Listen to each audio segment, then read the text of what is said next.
नमस्कार मु रेखा जय जगन्नाथ आपण को मु आ गोटे नुआ ब्लॉग रे स्वागत करछि। स्त्री स्त्री किए स्त्री से नारी जे कि हाथ धरी आपणकर अर्धांगिनी हुए। गोटे स्त्री तार सबु किछि त्याग करी भी केबे ता मन रे टिके हेले भी दुख प्रकाश करेनी।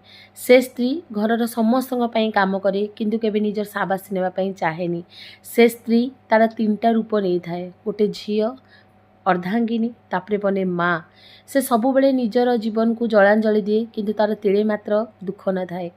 सी तार परिवार मध्य समस्ते समस्तଙ୍କର दुख सबु स्त्री आगे कहती किंतु स्त्री केबे भी ता दुख सहजरे प्रकाश करेनी।